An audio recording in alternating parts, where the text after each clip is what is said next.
Hello fellow gamers, welcome back to the channel, and this is the continuation of my new series. We are now at episode 9 of my new series, Let's Play Disco Elysium. In this episode, we have met another character by the name of Jean Luc, otherwise known as Measurehead, the Semenese supremacist. He was the one guarding the gate to the harbor. Will the detective be able to get past him? Watch until the end to find out. But before you do, please consider subscribing as it would truly help the channel out. Also, smash that bell icon to get notified of my new uploads. And so, without further ado, let's get into the game.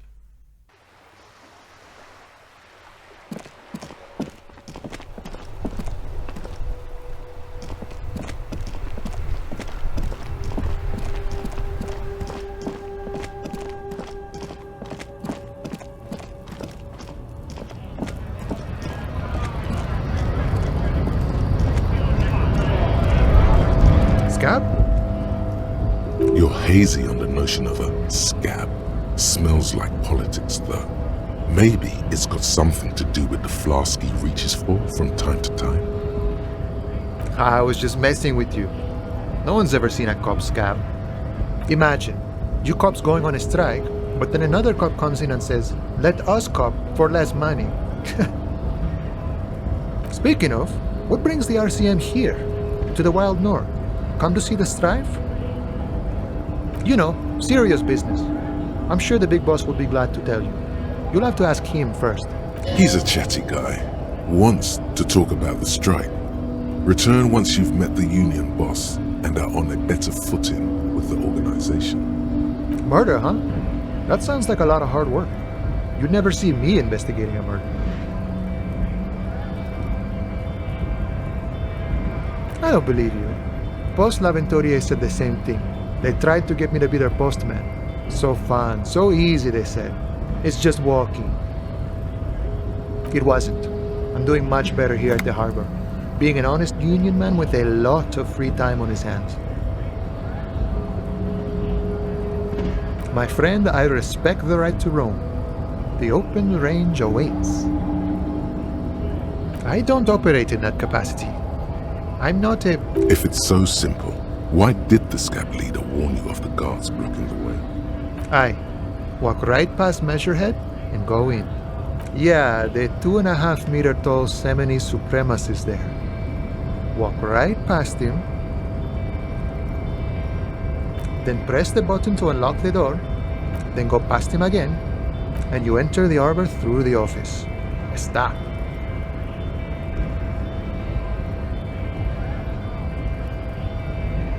Don't worry, I'm sure it's not completely impossible. For example, you could best Measurehead in a physical confrontation, or you could convert to a Semenese supremacist worldview, or maybe it actually is completely impossible. Not yet, no. He's incredibly strong. Jean Luc himself would say the philosophy has proven overly heroic for the scabs to convert to. Not enough intuition. Sure. Sure thing, my friend. I can help you out. The coin narrowly slips by. Oh, I'm sorry. Didn't mean to throw it like that. It was not meant as provocation or ridicule. Lieutenant Kitsuragi picks up the coin and hands it to you. Right, always glad to help out the RCM. We're on the same branch, you and I. Humans, I mean, not slithering scabs.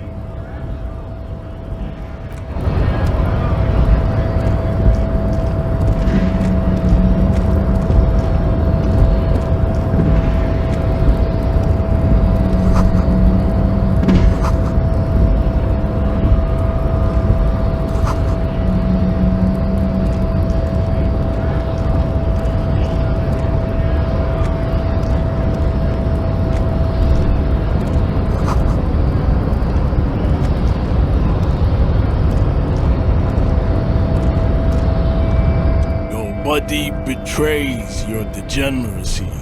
Yeah, Measurehead. His body totally betrays his degeneracy.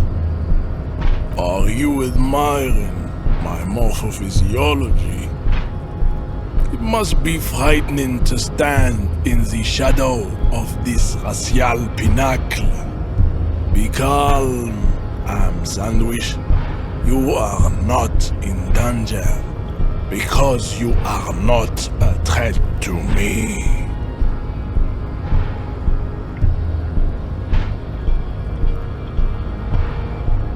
That is precisely the negligence that has led you to succumb to Al Ghul. You reek of it. An invisible sword of Al Ghul emerges from your throat. You cannot see it, but others can.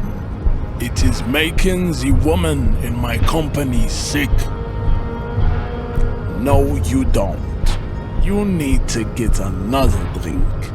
Occidental Haplogroup B4 is done giving orders around here. The influence of the ham sandwich race is waning. Does this remind you of someone? The guy down there? Look at my chronology. I am the pinnacle of my haplogroup. The pink blob is a bad example, even of yours. It saddens me. You were once a noble and powerful race. You gave the world eugenics, electricity, and powerful weapons of war like missiles and aerostatic aircraft. You made great gains in metallurgy, race theory, and statecraft. You dominated lesser cultures, like the deformed Hemians and the inexplicably potato-obsessed Khoikos. But now your ascent to the genetic summit has halted. You are obsessed with sadness and with frivolous pop culture. You will be superseded. Isn't that right, babe? It is, baby, yeah. You know it. There is a button right behind him, just out of reach. It must be the one that opens the door to the harbor. Enough with this begging. You should leave the stage of history with dignity by inviting the other races to a great world war. Bring your troops to the Semenese Islands and to Boogie Street, and we will pulverize you. When you are gone, we will build a museum for you. The walls will be lined with bottles of Al Ghul, your beloved beverage. Inside, we will store the odes to homosexuality you call art, and your microcephalic skulls. There may be a peaceful solution to this. You could internalize Measurehead's race theory. He would take you as one of his own. Well, yes. Why? Don't you want to be a Semenese supremacist? So what if you're not Semenese? You can be anything. Oh, don't be vulgar. White or not has got little to do with this. The race enigma runs much deeper than that. Mr. Claire is a man of vision and means. He has the will to confront polycultural capital, something your race, naivistic communists, never did. Also, to serve is noble. It takes discipline. Your petulant individualism has only contributed to your race failure. It is lax and moronic. Idiotic communism is the single greatest contributor to your race descent. Everywhere around you, the fruits of its failure to challenge the world order. Individualism, rock and roll music, sexually transmitted diseases. Above all, rampant multinational finance still reigning large. Tell me, where have you gotten your love of pathetic communism from? Degenerate youth culture? Rock and roll music? Offshoots of the Semenese people invented disco while having sex under the influence of cocaine. It is a shame upon my race. But what is done is done. I am not surprised you enjoy it so much. This has happened to many of the side products of the inevitable cultural victory of the Semenese race.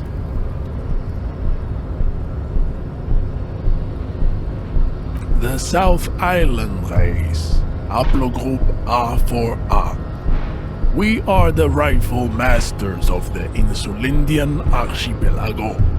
We descend from the Areopagites of ancient Pericarnassus and arrived here 4,000 years ago, millennia before you. We are the future. That is all you need to know. I am a descendant. The narrow streets of Ulumbuir are with me in my genetic dreams. I see young Semenese women walk into the grey mass on Ile de Fantôme, waiting on immaculate conception from the pale. No, I have heard about it on the radio. He would be appreciative if you did not further chase this line of inquiry in front of the women. I'm from Couronne, and no, it is not just in Reverchol. The city is central to the Semenese strategy. Spreading through its trade networks, our culture will dominate the world. You have heard enough about our phylogenetic secrets for today. You have extinction to come to terms with, and never getting into the harbor. Ask what kind of races there are first. Classification is core to this stuff. Do you?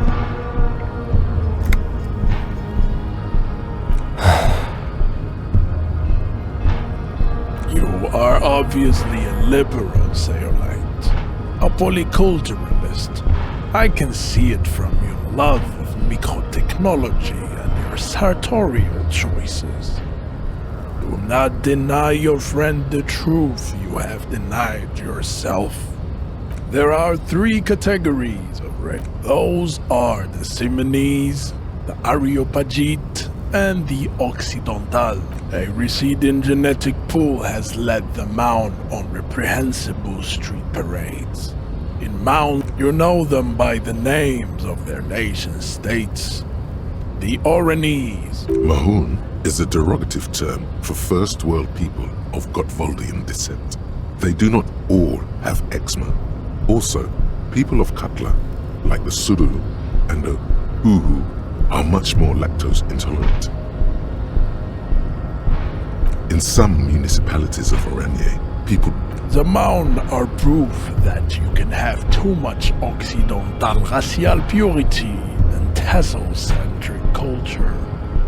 Inbreeding has led to a lactose-intolerant subrace whom no one can take seriously.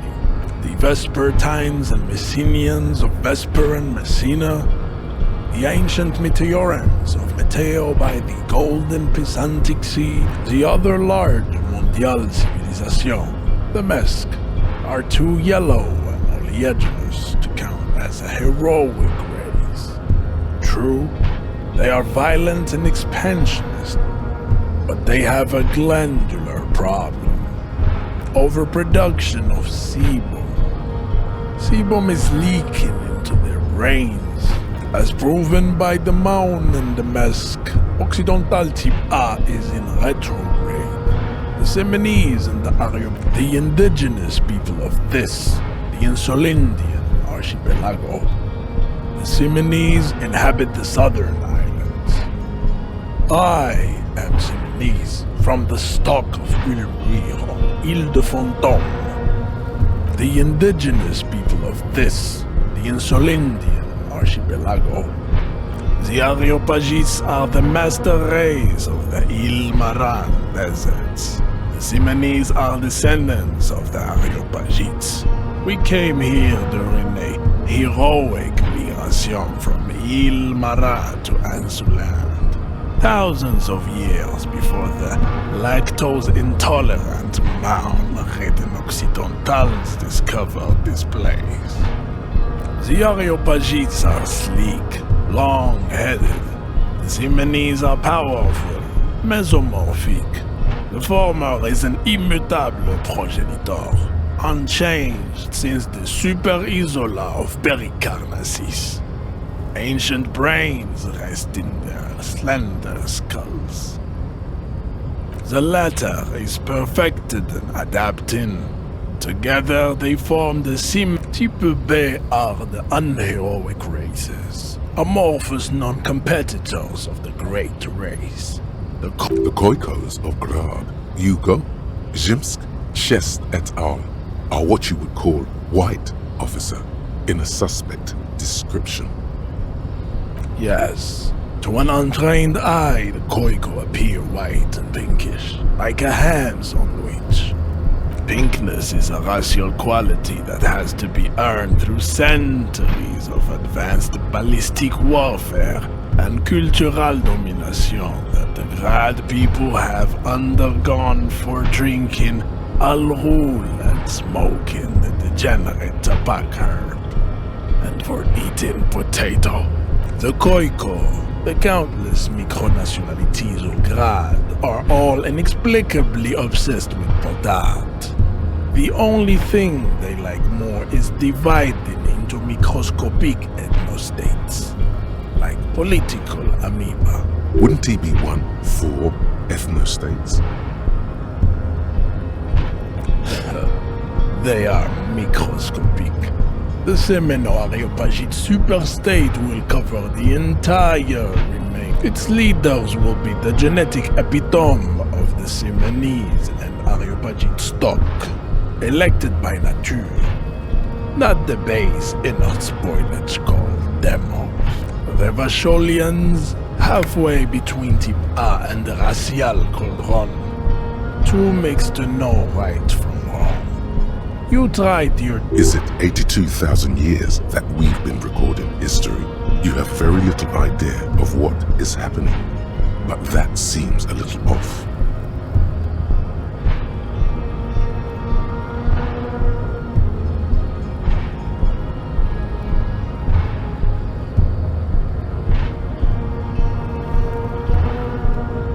The revolution came to Ravachol from Grad in Zarath-ridden potato carts.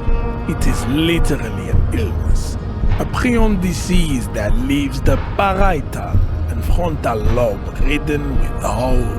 The revolution is fatal familial insomnia, a hereditary prion condition passed from the Koiko to the Occidentals, but not sexually. Probably through trade routes and potate acid. Enough of Tibet. Tips CF are a museum of failed chimeric experiments and tragic maladaptations. They are tortured creatures waiting to be put to sleep. Your morbid interest in the lesser races like the mosquito, a grotesque mixture of a masked woman and a Semenese man. Only possible if the mother is masked and the father Semenese. The other way around, they fail to produce offspring. The mosquito is born sterile, like a donkey. All they have left is to ride customized motor carriages with hydraulic suspension, listening to aggressive El Mariachi music to vent their impotent. It seems unlikely that two human beings produce genetically sterile offspring. You are right.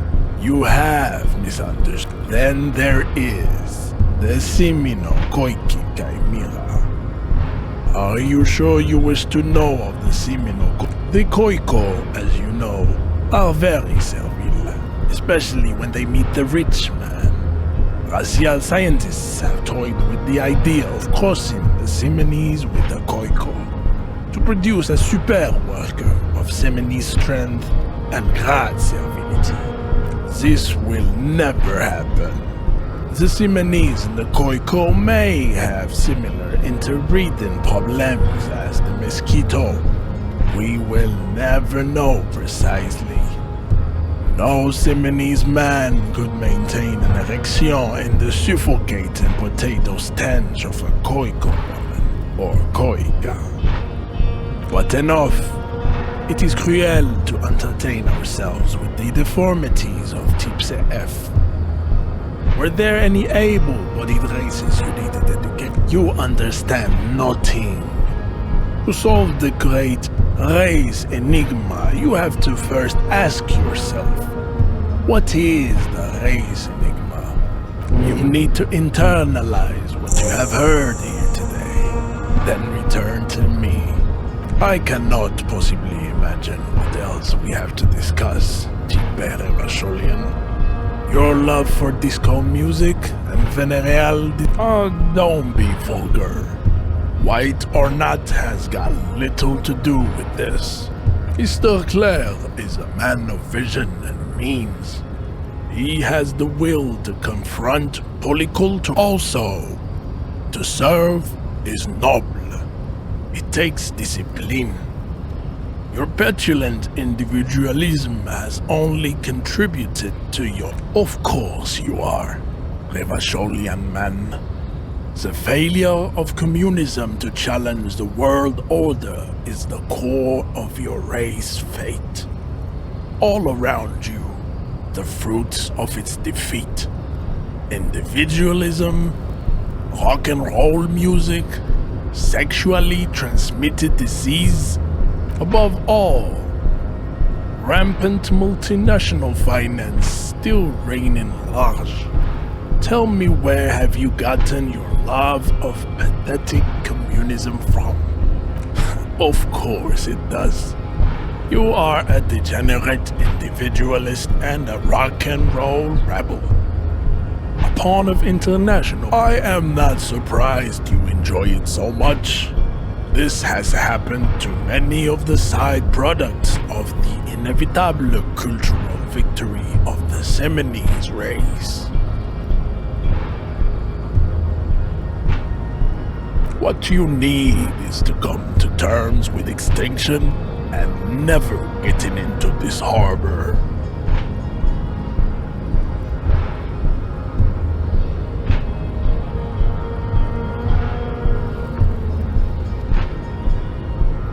I think this racist is better than the last, but the next racist will be a really good one. That will be the... He will grant us 3 wishes. Your pedomorphic friend has quick wits, a protruding occiput and an indented zygomatic bone. The lieutenant does not flinch. You should keep him close. The congenital defect of farsightedness does not render him a complete invalid. He still has the use of his mind. Racists are generally not very good examples of their race. I am not like them. The drawings are precise and look true to their pseudo-scientific ambitions. One thing, however, it is not entirely free of throwbacks in the phylogenetic tree. His large jaw, for example, could be a trait indicative of criminalism. Also, his earlobes could be small. That atavistic stigmata makes pussy say yes, plenty. Babe, thanks. But I got this. You have him off guard now. He's preoccupied with his situation with his woman.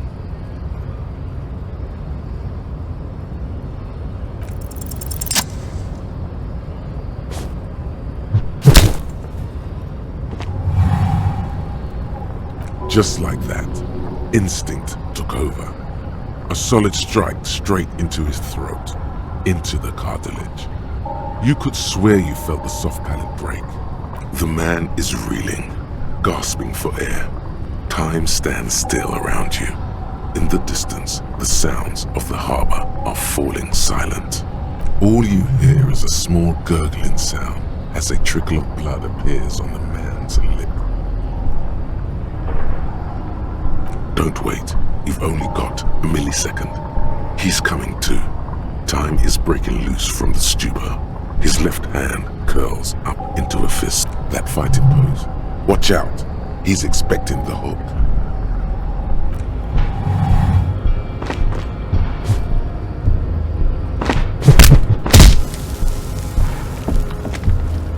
The man lands with a dull thump, like a broken down puppet of muscles and sinew. For a moment, he still tries to keep his head up, dazed eyes looking at you with unimaginable surprise. To your left is the button.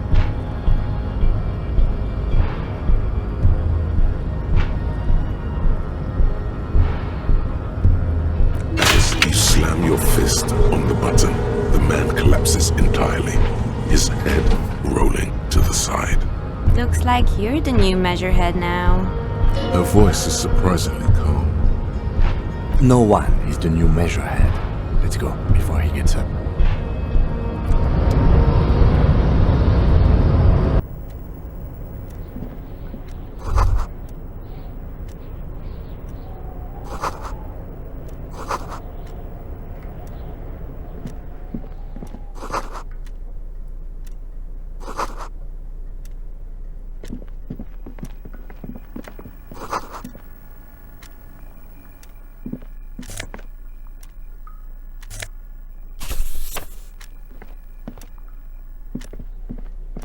On second glance, someone has forgotten to properly close one of the drawers. It's unfortunate for the Union to just leave their paperwork lying around like this. The drawer opens smoothly. Inside is a well-organized selection of brown folders. Hundreds of documents containing logistical data. Two kinds of transactions stand out. Materials coming into Revachol from the outside world, from Muindi, Grad, and even Ilmara, and the same materials being handed over to companies inside Revachol. Couron, Coal City, La Delta, and Jamrock are listed among the many districts where the imports are being sold. It's hard to make sense of this thicket of company names, dates, quantities, and percentages. You try to focus, but the lines are getting blurry. Look how blurry all the lines on these papers are. How unwieldy your own willpower is to yourself. You're like an absurdist Samaran monk, focusing through not focusing. Hermeneutics was almost within your grasp, but now only vague letters float before your eyes. Less meaningful, but aesthetically more pleasing. The drawer slides shut smoothly.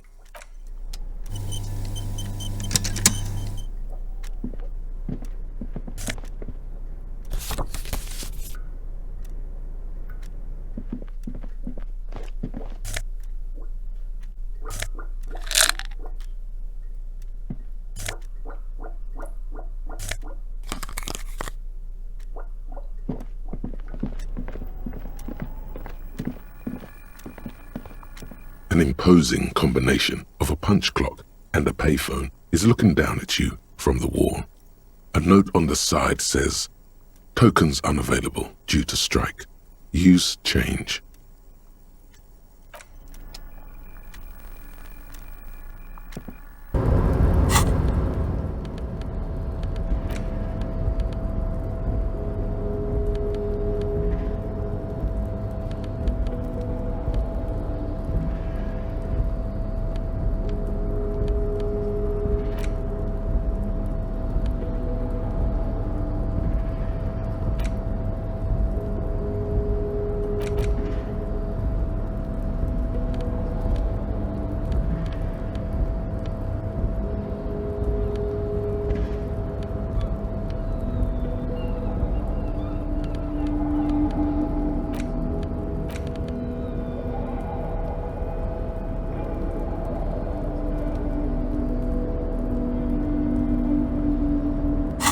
front of this quarterly journal features a large satirical portrait of the late King Friesel.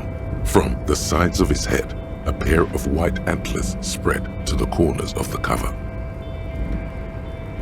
To your disappointment, there aren't any full-color pictures to direct your attention. Just column after column of closely set text, interrupted occasionally by little doodles in black and white. After rifling the pages with your thumb several times, you return to the table of contents. The magazine is divided into several sections: international developments, Kunst und Kultur, and local concerns. Just inside the cover, there's also an editor's note. Comrade, as you know, this journal takes its name from Mazov's immortal expression, du cristal à la fumée. This was his way of describing the way the rigid, crystalline structures of capitalist ideology turned to smoke under communism. But, like the structures of capitalist ideology, we too are at risk of going à la fumée. Unlike many publications which are content to spoon-feed their readers reassuring drivel, La Fumée is committed to telling the radical truth, even when that truth may drive away potential subscribers.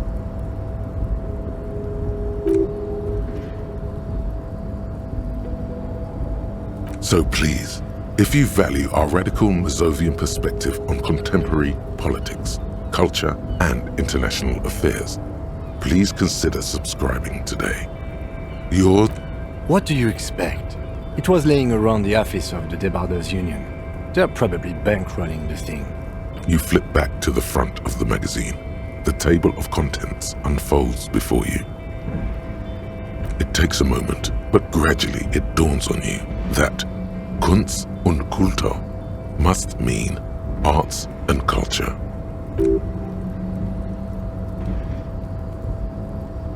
As you leaf through this section, you come across several reviews of recent radio plays, as well as a brief artist spotlight featuring a local artist identified only as CS. The main feature, though, is a long essay titled Tip Top Tournée, a critical Mazovian perspective. The Tip Top Tournée is an inter-isolari racing series, mostly known for its high speeds, ludicrous sponsorship deals, and high death toll. In Revachol, it's held quadrennially on the prestigious Zero Carousel racing circuit. You think you're settling in for a relaxing recap of the most recent season, maybe sprinkled with some nice anecdotes about. Instead, you find yourself skimming a 10,000-word feature about all the politically problematic aspects of Tip Top. Where to even start? For one, there's the crass commercialism of its sponsorships, and then there's the practically criminal emphasis on deadly motor crashes. So, all of it, basically. Oddly enough, this article has two bylines: Nasdep Encolada Bernal and Exilus Buka. There's no way those are real names. Have you ever met anyone named Exilus? Come on, they're plainly pseudonyms.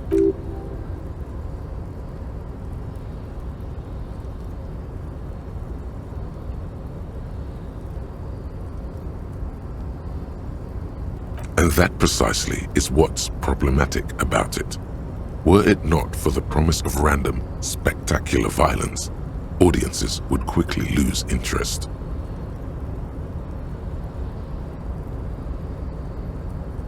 At the end of the day, it's the destruction of these 750,000 real races that you're really watching for. Sure, you think that, but subconsciously, it's the visions of brand names being engulfed in flames that you crave. That's because you haven't been reading critically. But don't worry. The whole point of these sorts of articles is to let someone else read critically for you. Ah, come on. Can this article read your mind? Well, there you have it. No reason to get hung up on the pretentious ramblings of a few young men. If I had to wager, I'd say they've never even seen the inside of a motor, much less a motor race. I take whatever they write with a large grain of salt. You flip back to the front of the magazine. The table of contents unfolds before you. Unsurprisingly, much of this section is taken up with articles declaring unqualified support for the dock workers' strike. You skim the headlines. Paint the harbor red and white. Martinez tames the wild pines. A city in revolt. Finally, there's a brief article by the writer, G. Martin, accusing the owner of the Capeside apartments of illegally attempting to evict certain communist tenants simply for not having paid their rent.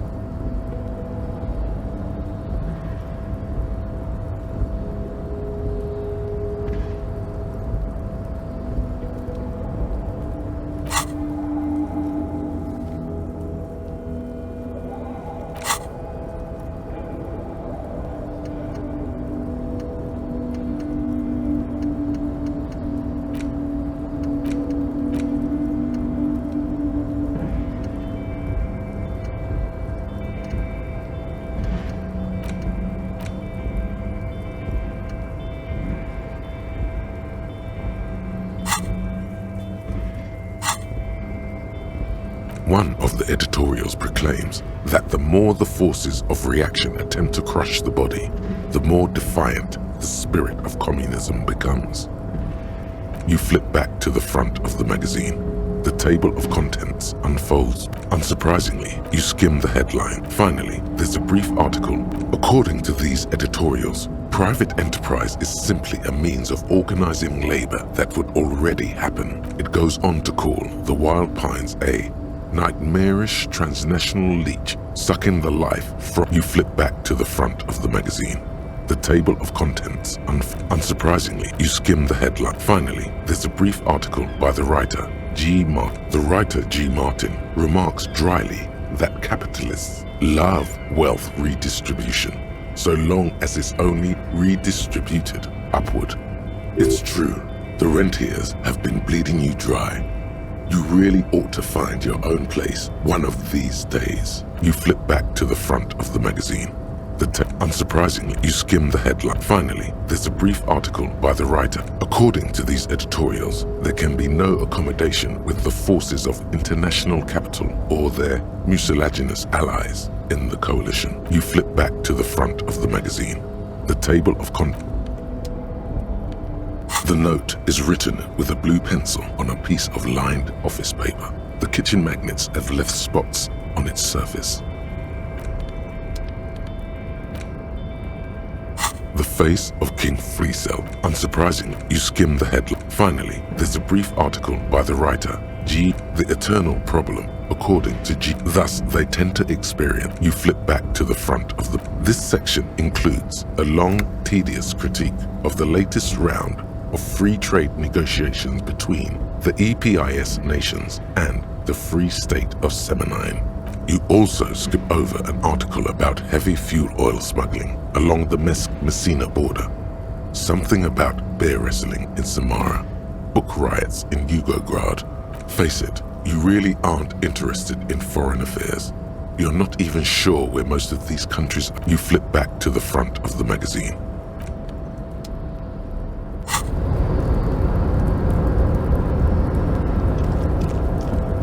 Looks like someone left his tarpaulin cloak hanging on the railing here. The white rectangle of the Revachol Citizens Militia is clearly visible on its back. As your fingers touch the tarpaulin, it almost feels like the cloak wants to deliver a message of comfort through.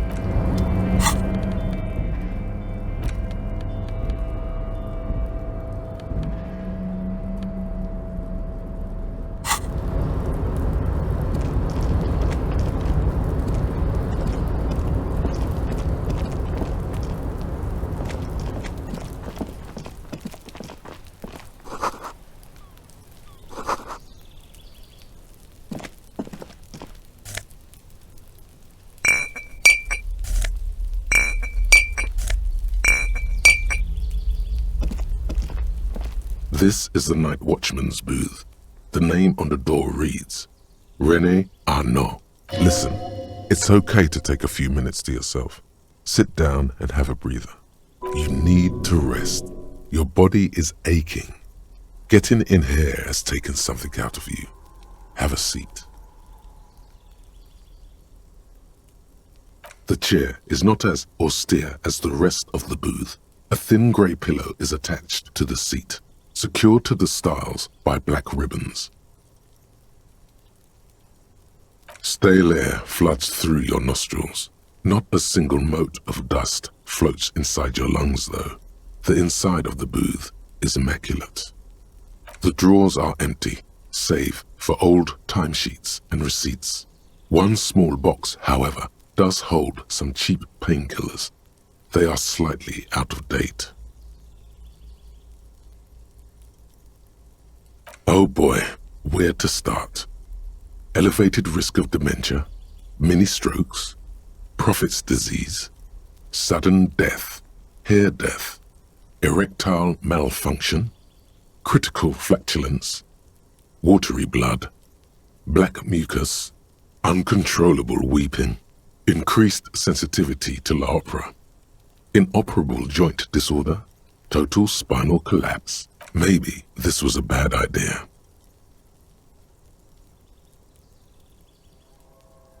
I'm not here to tell you what to do, detective. You take the painkillers. They are yours now. You stand and exit the booth. If you must. But please hurry. We are pretty easy to spot up here. Nothing incriminating catches your eye. The cabinets are clean and their sparse contents meticulously organized. There's a framed photograph on the table. It's a black and white photo of a young couple out in a street fair. The man, René, is dressed in a Royal Carabinier uniform. The girl is young and very pretty. She is smiling playfully at the camera. Why did you take that picture of René? Fine, but let's move. I don't want to be seen snooping around. This is the night watchman's.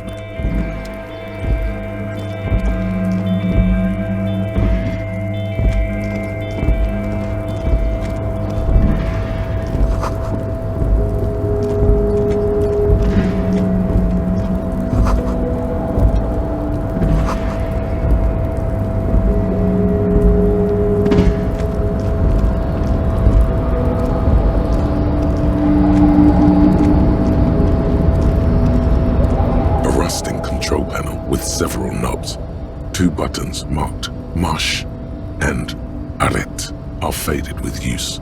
It seems to control the large crane above. A container is attached to its hook block. Allumer, on, éteindre, off. With a loud grind, the crane shifts overhead, moving a massive metal container through the air.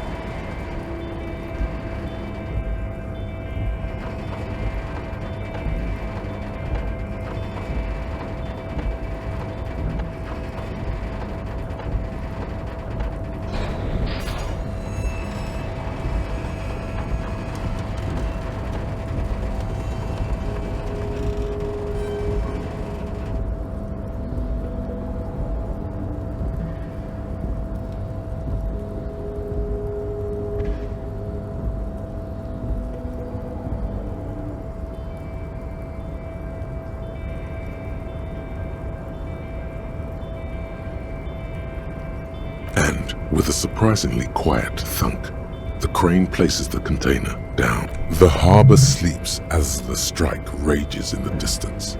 The crane can rest again, now that its purpose had moving this container, of course. For this purpose it was built. For this purpose it has acted. I can't see how that was worth the ruckus, except for seeing the crane in action, which I admit was satisfying. The crane does not return to its original.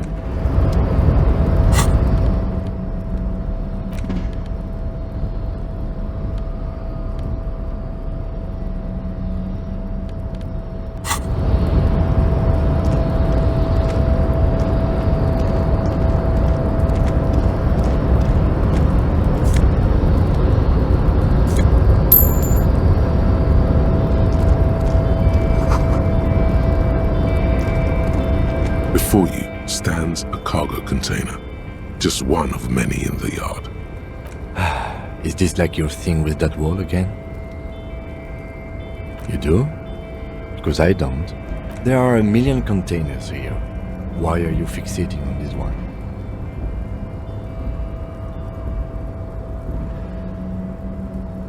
There may very well be, but we are not here to look for that. We are not here to interact with containers. We are... No reply. You attempt to turn the angle to know if, to your left, the lieutenant considers your actions with some puzzlement.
Hello guys, I'm gonna end the episode here. Please do watch out for the next one. Again, if you like this type of content, please consider subscribing. Also, I have another series on my channel, and it's called Average Gamer Plays on Hard Mode. It's a series wherein I play games with the difficulty level set on the hardest mode. If you wanna know how an average gamer fares on the hardest mode, you should check it out. And with that, I am signing off, and I will see you, fellow gamers, on the next one.